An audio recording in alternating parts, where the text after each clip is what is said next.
Hello everyone.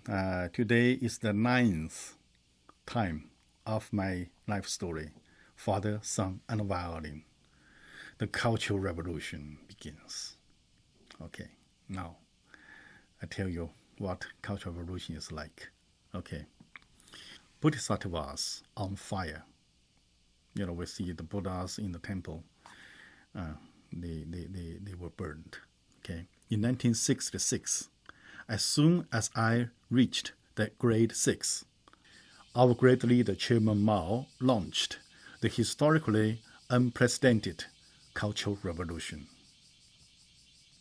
Everyone who experienced the Cultural Revolution knows the movement began with breaking four oaths: old thoughts, old culture, old tradition, old habits. Okay. Our school was situated in part of an old nunnery, a nunnery of historical significance.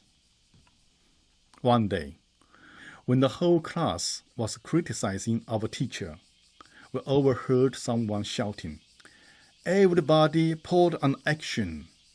Let's burn all the bodhisattvas in the temple." Hence, people moved out many bodhisattvas, big ones, small ones, heaping them in front of the temple, then pouring asphalt on them.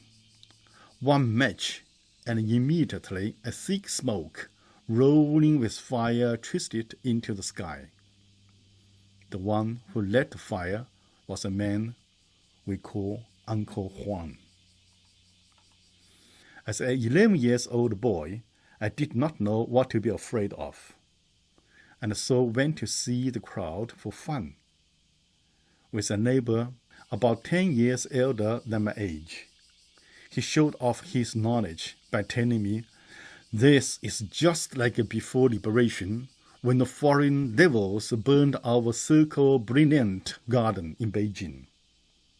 Now I know just one match, and one match only, with madness. 100 years of heritage was burned. Meanwhile, a few women's voices, the nuns, shrieked, "My bodhisattva, my bodhisattva," as they rushed into the fire. What followed was a chaos. I was too small to see anything behind the old adults, only hearing the comments, "Good miserable God, good miserable God, being burned like that." Amidst the chaos, I happened to see a very tiny Buddha dropped on the ground. To me, it was just a toy, a doll, like a Barbie dolls in other countries. I picked it up and quickly hid it into my school bag. On our way home, we happened to walk close to Uncle Huang and a couple of his colleagues. One man said, "All these kind of people are blocks to the Great Revolution. Therefore, we should not save them. Let them burn to death. As our great leader Chairman Mao taught us, there is revolution, there must be sacrifices." Very revolutionary. Immediately after the man, a woman commanded, That's right. Look at them, being burned like ghosts. How can they go on living? Better to let them be dead without pain than be alive with endless suffering." Blood miserable, my Buddha, my Chairman Mao. The opinion of Uncle Wang was, however, wiser. Let them die? That would be too easy for them. Can't die and can't alive. Not human, not ghost. Let them be worse than not to exist. That would be the best retribution and what they should get. Wow, what a man. Back home, I wanted to give the little Buddha to Mei as a doll. But Mei was not at home. Instead, I placed it on their side of the kitchen. I just wanted to give Mei a surprise, just to please her. However, At that time, to adults, Buddhas were considered to belong to the Four Odes, and to have them was absolutely unacceptable, as serious as a crime as possessing drugs in most countries today. As if you had, bad drugs at home, if you had a Buddha by that time. Next thing I knew was after Mei Mei badly beaten by her father, stripped of her clothes by her stepmother, she was left alone in the kitchen, almost naked, only in her underpants. It was very cold. Mei Mei was in great pain and freezing. As soon as the adults went to work, I let Mei Mei into our home and lied into the bed of our brothers. I shared the bed with my elder brother Danxin. She was so cold and terrified. I had to hold her tight to keep her warm inside the quilt. That was how we got closer to each other. Later, somehow, I managed to get the small Buddha back. I will tell more about this little Buddha story in the later chapters. The following story is very powerful, very sensational, and I hope you are prepared. So please get yourself prepared. Story 5 of chapter 3. The death of Sakura bird, Wang. Sakura bird, I don't know what exactly the meaning in English. It's like a phoenix, a kind of bird never die. But this is the death of a undied bird. Okay. Minister Wang. Remember Minister Wang? Okay. Like everybody in China during the Cultural Revolution, I too personally encountered lots of difficult to comprehension events. For example, those who used to be looked down upon suddenly became mounted on a high horse, while those highly respectable people like party leaders, school teachers, were suddenly down at the bottom of the society. It's completely upside down. Some of them were even forced to parade around with a placard of bad names hanging on their leg. They hang on a board here with bad names and walk around the city. For a period of time, father was at home. I mean, staying at home, not going to school. Not going to work in the office. The whole country was paralyzed. The party, the government, the police, all except the army. There were red guards everywhere. They had absolute power to do whatever they wanted, searching anybody's home for 4 odes. They could beat anyone or even kill if they regarded them as enemy. Mao, our great leader Chairman Mao, shook hands with a red guard named Song Bingbing at the Tiananmen Square in front of millions of people. That girl, a red guard, had just killed her teacher by beating the teacher to death. That is Song Bingbing, okay, that's the name. And the rumor has it, she's now living in USA, the United States. All right. This is a real person, Song Bingbing, remember. One day, father found a piece of 5-layered plywood. He cut it and made a board, drilled 2 holes, twined different ropes. He picked the best one and hung the board around his neck. Too heavy, father said to himself.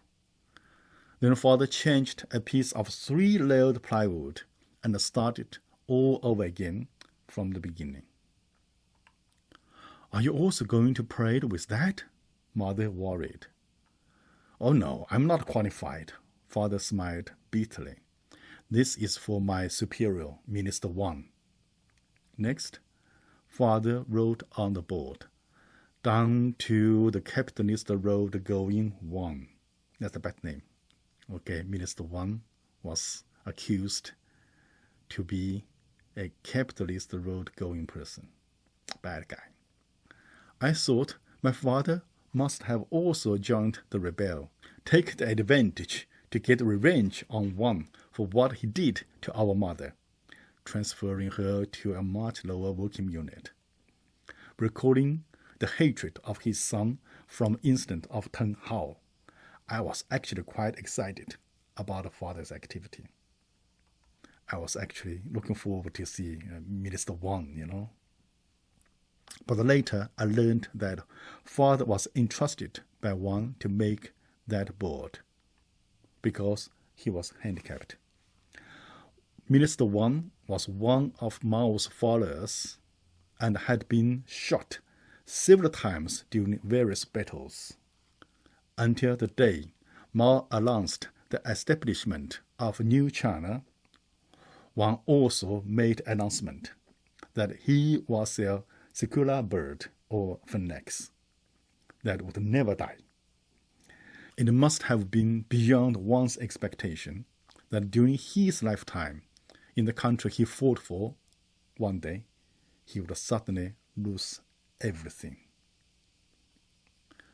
Under the circumstances, all of his family members declared the cutting of all ties with him. My father, being his faithful old secretary, was last the only person left in the world he could turn to for help. After all, Wang was an optimistic person. Even under such pressure, he comforted my father by saying, "Don't worry, old Chen, I'm not afraid. I've done everything in my life. I'm a secular bird, a phoenix. Remember? I never die." But the day of never die bird finally came. That day, Forest Working Unit held a criticizing meeting against Minister Wang. Wang was tied up and forced to kneel on the stage. People jumped up onto the stage, one after another, to make their accusations. That was the age of class above family. Wang's own son Wang Pan was a Red Guard member, shouted the slogans together with the others to lock down his father.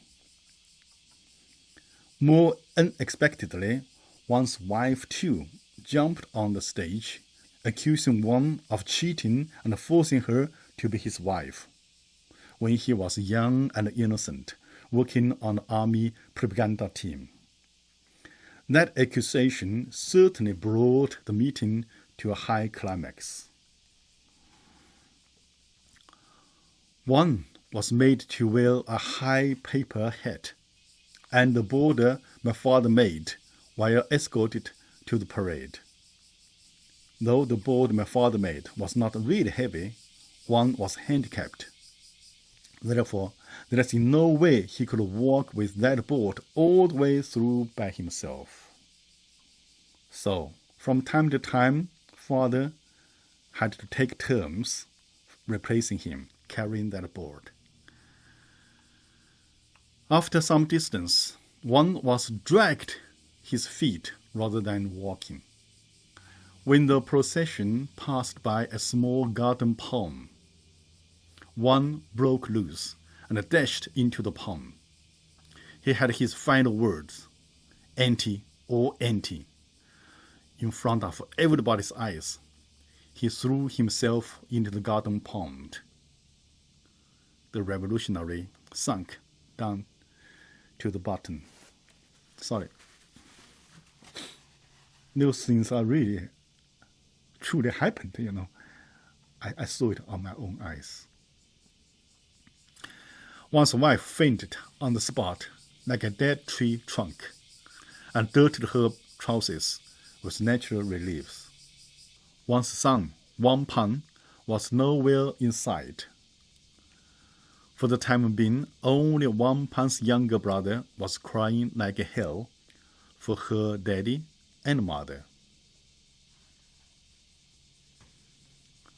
My father was shocked, of course. He instinctively rushed into the pond for a few steps, and then stopped. turned around, making every effort to control his emotion behind his eyeglasses. Reluctantly, he followed the shouting slogan. Knock down the capitalist road going Wang. Wang is guilty. Guilty for 10,000 deaths. I mean, people die once, but in China, you have to die 10,000 times because you're so guilty. You did not rob, you did not kill.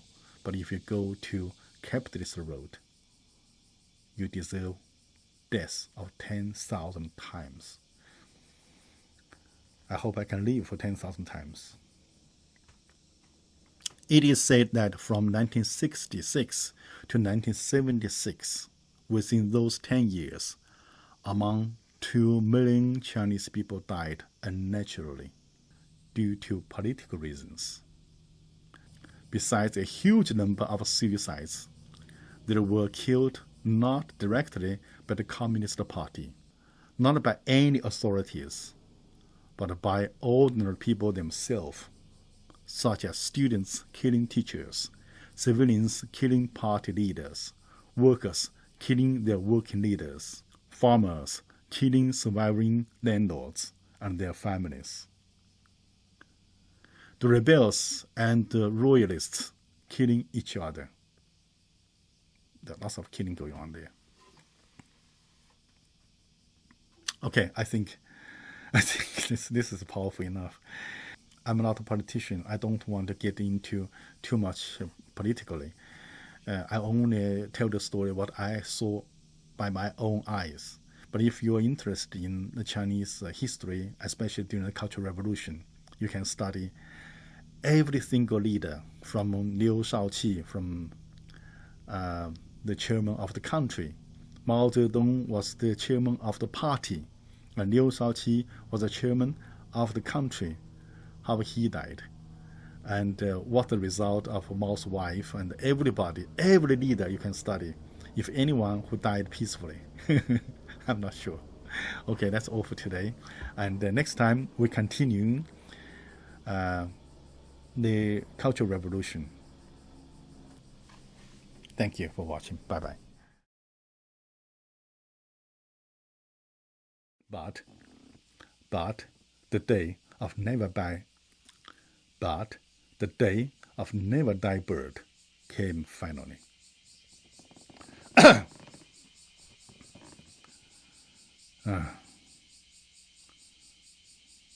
Shut up.